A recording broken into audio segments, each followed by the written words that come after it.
That's right. Here's another episode of Arizona Real Estate Showcase with your host, Jason Grandon from the Grandon Group, Arizona's #1 brother and sister real estate team. Hope you guys have had a great 4th of July. Hope the summer's been treating you pretty well with all the strange happenings going on. And we are definitely in a new world. So with that said, where do we go from here? And that's been the big question. So for those of you thinking about moving out here to the wonderful state of Arizona, I got to tell you, it is hot, but I got to tell you, it's also the best place to live. So as we've talked about in the past, I grew up in Scottsdale. I actually live in Cape Creek, Arizona now, which is just, it's phenomenal. I mean, it's everything you could possibly want. I'm 6-7 minutes to the big mall, like Desert Ridge, but yet if I want to be left alone, I'm right here in the desert, 7 minutes away. Housing prices continue to rise, regardless of what some of the news says and stuff. This is a hot market. Rental market is super hot. In fact, it's cheaper to purchase a home than it is to rent. So today we're going to discuss something that we get a lot of calls on. And it's funny, when people buy a house, it's a rare thing these days when someone calls and says, hey, I want to buy a house, of course, from the Grandon Group, my sister and I. And they call and they're like, we want to buy a house, you know, we're going to live here, we want to raise our family and have a couple dogs, maybe some horses, and whatever the case is. It's a rare find these days because everybody watches those shows on HGTV and they're all like, oh, I got to make sure that we're going to make a ton of money on this house. So if I pay $300,000, I need you to find me a house that I know will be worth $500,000 or $600,000 in 3 years when we go to sell it. Fact of the matter is, average amount of people keep their houses anywhere from 7 to 10 years. So we try to overcome that in the conversation and stuff, because the fact of the matter is it's pretty hard to find a place that you can come into for $300,000 and then make $300,000 or $400,000 in a matter of 2 or 3 years. It happens, and it happens quite a bit, but it shouldn't be the reason you're purchasing a house. With that said, what are some different things that cause the values to go up or down considerably in different neighborhoods and communities? Now, again, there are some great communities out here, and as I've mentioned in podcasts past, the communities all have different personalities, all right? So you'll go into one neighborhood, and kids are out playing in the street, bike riding, it's just really active, but then you go into another neighborhood, and it's like nobody, quiet, kids are inside, maybe there's no kids at all. It's just kind of like a ghost town. So with that said, every area, every community offers a different personality. And of course, when you move into the area, you're going to add to that. So obviously that dynamic could change depending on what you're looking for. Now, back to the, what is making the values of these homes go up? So I stay pretty active in the real estate community here. And we're always looking at different things. Of course, we see the reports that people put out. We see the stupid stuff they put on the news, which half of it's garbage and half of it's opinion. Just like, we're giving you our opinion. But with that said, we haven't been in business for 19 years because we're given wrong information. And so it's very important to us that we pass on the correct information to you so you can make the best decisions. And we let you know everything when you purchase a house. I mean, we're making sure the area, or making sure that what you're buying is what your lifestyle is asking for. So, for example, one of the first questions you'll probably get when you call us and you're like, hey, Jason, I want to purchase a house. I'm not going to ask you, do you want a 2-story or 1-story or what you want in a house? My first question is going to be, what do you like to do for fun?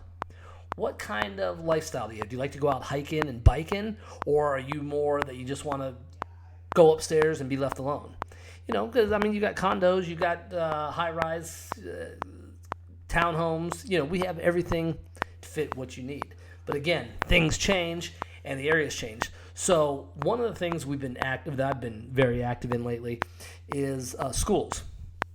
And so since I have 2 boys, obviously I have a 14-year-old and a 3-year-old, the schools have been a very important thing for me since they were young. I always want to make sure we get in a good school district, been actively involved with the teachers, not necessarily the PTOs and stuff, but we've been active as far as I can tell you what's going on in the schools. I can tell you about the teachers, I can tell you what they're doing, what they're teaching, and I can also let you know what I tell my boys if it's not being taught correctly. So one good thing about the Cave Creek School District in Scottsdale is they still teach stuff without some of the really bad stuff you hear on the news, like taking stuff out of the books and changing history and stuff. But with that said, the schools have a direct effect on your housing market. It doesn't matter any way you want to cut it. The argument's been tried over and over again, and it comes down to this. Good schools equal better housing prices, and that's just a fact the way it is. And that goes all the way from grade school all the way up through high school. So I'm sure somebody listening to this podcast is going to shoot me a text or an email and say, well, Jason, they opened up a good charter school up the road here, even though the area's not that good. Okay, that's fine. Are you sending your kid to a charter school? Which I have zero negative things to say about them because I think they're great. I mean, there are some really great charter schools. But we're talking public schools here because they handle the masses, and they play a direct. They have a direct issue with the schools, and they are the ones that are going to dictate your pricing. So when you come out here in Arizona, we're going to find that some houses, you'll say, hey, let's look over in this one particular area. And you're going to say, how come I can get this house that's 3,000 square feet for $400,000? But if I look at the same exact house on the other side of town with an incredible school, AAA, great sports teams, academics are really high, why is that house $1 million? Well, it's because of the school. And so when you have parents that are involved in making good decisions for the community and the school, you're going to see a direct increase in your house pricing. So one thing that you want to look at when you're getting ready to sell your house or even purchase is the schools. So as far as let's conquer the selling part first. When you take a listing on a house, you want to make sure you market the house correctly. And one of the biggest things marketing is the community. So if you've got a community that is really active in school, with the schools, and there's a lot of kids hanging around, and the dropout rate's not high, it's very, very low, kids are doing good, you're going to probably see a higher price. Whereas you go into some of the communities where the kids drop out at, let's say, 7th, 8th grade, maybe freshman or sophomore, you're going to see kind of maybe a lower type price. So I'm not saying the houses are run down, because there's a couple areas out here where you'll drive through there and you're going to be like, wow, this is a great area, but the schools are bad. So it's really important, and I preach this a lot over the past month, especially as we get closer to school. It's really, really important for parents. I know you're busy, so you don't have time to necessarily get involved with the schools, but like right now is voting season, and the boards are changing, superintendents are leaving, this and that. It is incredibly important that parents look to see who's running on the board, and it doesn't matter if they have an R or a D in front of their name. You need to ask them certain questions. Where do you get your information from? Do you make your decisions based on that information, or do you research it? Find out what's important to you. Ask them the questions. Now, you get a lot of people that will say, well, my friend is running for the board, so I'm just going to vote for them. Horrible move. This is going to make a direct impact on you. So it's important to make sure you know who's on your school boards, make sure you know who the superintendent is, and ask the questions. Even if they don't like the questions or it comes off a little bit rude, ask the question and see what they say. And if you don't like it, make sure you get enough people to vote that person out. Because I'm telling you, in the long run, if you don't have good leaders in the schools that are willing to stand up and make sure you've got good things going on at the school, it's going to be a direct impact to your house, the housing. So again, when you have great schools or you have a good school education system and you've got superintendents, board of directors, and a good PTO, you're going to see a direct increase in the value of your home. Whereas you get the bad areas. So you guys know what I'm saying on this, and I'm kind of stuttering a little bit today, which I have no idea why. Probably because it's 118, and every 2 minutes you have to take a drink. But anyway, so with that said, it's voting season, and as I try to tell you, we try not to get political on the show. We try to stay away from that because we want everyone to kind of figure their own stuff out when it comes to what kind of decisions you want to make. We want to make sure you have a good housing experience, whether you're buying or selling. And it is very important. That is one key element in our marketing that some realtors just don't care. They're like, oh no, this is that school, and it is what it is. But it's not the case. You also want to make sure you've got kids that are playing in the neighborhood. We had a couple move into a neighborhood about 2 years ago, and they were the type that wanted to be left alone. They didn't want to be bugged. And so I had a call from them last year, right after Halloween. And they were like, Jason, we love the neighborhood. Everything's great, but we can't stand all these kids. They go, we went through probably 5 big bags of candy. The doorbell rang till 10 o'clock at night. It's just too many kids. So they're in a very popular school district. They love the house. They love the area, but they didn't want all the kids. So, to some people, that stuff is not going to matter, which is my point. To some, it does. And I'm telling you, whether you have kids or not, you have to make sure you've got a school district that is actively involved in the community, and the parents kind of have the same thoughts about that. So there's always a ton of other impacts to the schools and your values and the values of the homes and stuff. So if you're in a neighborhood and everybody has, let's just say, green grass in front of the house, and then you always have that one neighbor that's not keeping stuff up, this is why people love and hate HOAs. So HOA communities are going to make sure everything's kind of along a certain guideline. And when you buy into an HOA, you're agreeing to their rules, so the houses are going to tend to be kept up. Now, one thing I'm very proud of in Scottsdale here specifically, we've been doing a lot of stuff in Kierland, and I got to tell you, people have been taking great care of their homes. They're redoing them. Front yards are looking great. Now, there's no HOA in this area. So generally, sometimes, as you say, I don't want to make it sound like it's like this all over the place, but sometimes you'll go into a neighborhood with no HOA or a very low HOA that's not managed very well, and you'll see beautiful lawn, garbage. People just throwing stuff in there, and that affects the value of your house as well. But I got to tell you, so I've been through 85254 lately, and man, they're doing a great job. People are taking care of their homes. They seem to be and maybe it's because of this virus, everyone's at home, and so they're taking care of their lawns, but it's looking great. And normally in an HOA, you just don't see it. You can drive through these particular neighborhoods right now and see nice. It's fantastic to see. It's a really positive thing to see. And you're also seeing a spike in home values because we've got over 250 people a day moving here from out of state. There's some of the communities that have HOAs, but like a low HOA, like $20 a month or $20 a year, and that they don't really manage it. You can drive through there, and I got to tell you, I was at one the other day in Surprise, which is a nice community, and there was 7 houses in a row, and one that just looked like he parked a car in the middle of the lawn, trash all over the place, and then the rest were nice. So that's a situation where the neighbors should get with the HOA board and have that person, get their stuff cleaned up just to help things out. It just so happened the house next door to it was for sale. Same exact house around the corner brought $15,000 more. Same exact house, same exposures. It just didn't have your garbage neighbor next to you. So it's little things like that help. But today we're talking about the schools, and it's very important to get out and vote. Very important to know who's running and vet them. You should see some of the questions I'm sending out. Vet the people in your community. You have to. Same thing with an HOA board. You know what? You get one bad person on the HOA board, it's going to be miserable. And it affects the house values. So one thing that has been slow since this coronavirus hit is listings. So the inventory is definitely low. There's still houses out there. The good ones go quick, without a doubt. But one of the things that's been kind of slow is listings, and it's because people don't want everybody traipsing through their house, spreading germs and all that fun stuff.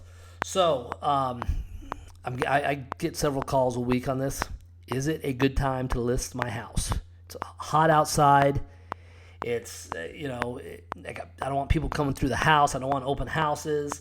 So obviously we're sensitive to that. So we'll take all the precautions. But I got to tell you, it's been working great. There's a lot of buyers out there, and it is definitely a seller's market. So if you're considering selling your house and, you're not necessarily, and you have something else picked out, that's the big thing. A lot of people are trying to sell their house, but they can't buy something else just because they're not finding what they want. But if you're thinking about selling your house, it's a great time to list.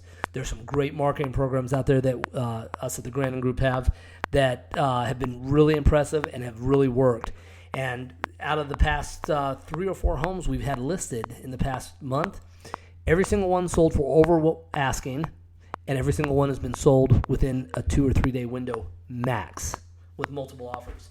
So, again, it's all about the marketing. It's not telling me that, oh, I've got great granite countertops. No, you know what? That's great. We'll put that in there as well.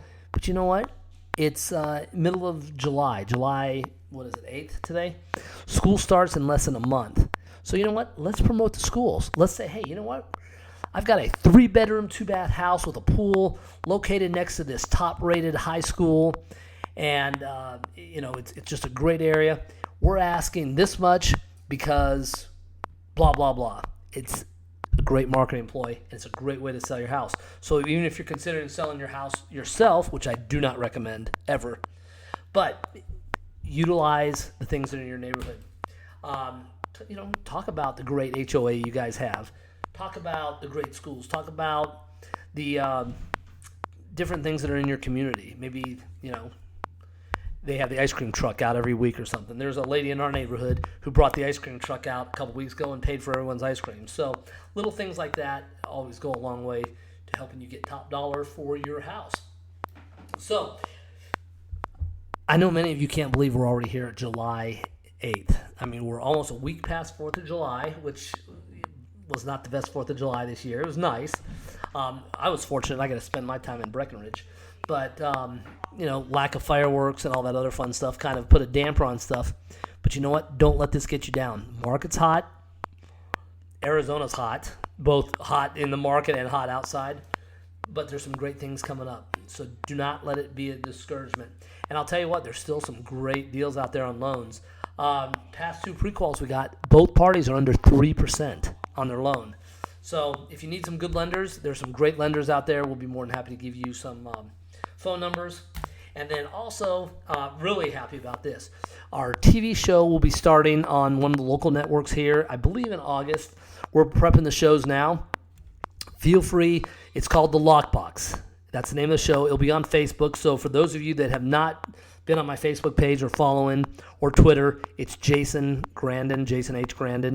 Or you can go to the Grandon Group, and you can watch episodes from there. A couple weeks ago, we had the Herbergers on. It was a phenomenal show. It was one of our highest-rated shows because for those of you that don't know they're coming to town, they're the ones who helped build Scottsdale, Phoenix, Paradise Valley. And when I mean build it, literally, they helped develop the corners of like Scottsdale and Camelback Road. It was an incredible interview. We had a great time with them. They're great people.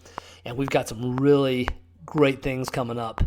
We're interviewing a lot of different politicians, and again, we don't get into politics, but we're going to get into why they love Arizona and why they chose the civil service and how it's going to affect housing prices. So that's live.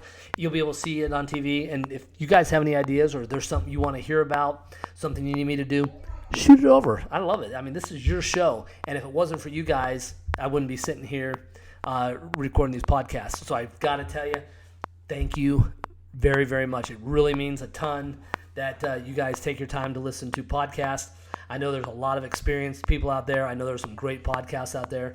So the fact that I get the amount of listeners we do is beyond an honor, and I'm very, very happy about that. So, anyways, keep us in mind if you're thinking about selling your home. We'd love to talk to you about it. My sister and I, we've been available. We always have somebody available, and we're looking forward to working with you. So questions, comments, you got show ideas, send it over. We'll get it taken care of. My direct number and my email is obviously posted below. And again, you know what? Thanks you, everybody, for making Arizona Real Estate Showcase a really great podcast. And I really appreciate it. And I enjoy seeing the comments and people calling. And it's funny, too. I'll go out sometimes, and people will be like, hey, you're Jason Grandon. And I'm like, uh-oh, what did I do? And they'll be like, I heard you on a podcast. And I'm thinking, well, how do you know it's me if you just heard me? And it's kind of fun, actually. But right now, nobody recognizes you because you have to wear a mask if you go out. So with that, I'm just going to stay in and make food here. Anyways, hope you guys have a spectacular July. We'll be back next week with some new updates, some new advice. Actually, I think next week we're going to talk a little bit about some beautification stuff. I just finished a pool at my house, and I got to tell you, I would have never thought in a million years this would be me. But I went over to Home Depot and Lowe's, and I bought 12 little, I don't know, what are they, 2-gallon, maybe less, flowers. And I planted them in these planters along this fire pit that we had built. And these things are growing. And I'm just like so proud. I'm like, I cannot believe these things are growing. I'm out there watering them every day. They're getting big. They've taken root, and it looks great. So these little things like this help, build your the value of your house. And trust me, it adds a lot of value. Just little things, little maintenance stuff is amazing. What adds value to your house. So, anyways, hey, today's show is sponsored by Extreme Pools. They did a great job on mine, and they're going to do a great job on yours. And we have some new recommendations for you coming. So I'm going to be having a great financial advisor who's going to start partaking in my show here. And he's going to be available for advice, too. And I'm telling you, this guy's great. Plus, I've got a great tile people, handyman, whatever it is you need, we'll get you taken care of. Thanks again, everybody, listening to our show. Stay involved. That's the name of the show today. Get involved. Get out there. Make sure you know what you're doing. Ask the tough questions. Don't just vote for your friends because they're your friends. And be safe. If you guys have any questions, reach out to me, Jason Grandon, at the Grandon Group, powered by Platinum Living Realty. You guys have a great time, and we will see you on the next show. Have a good one.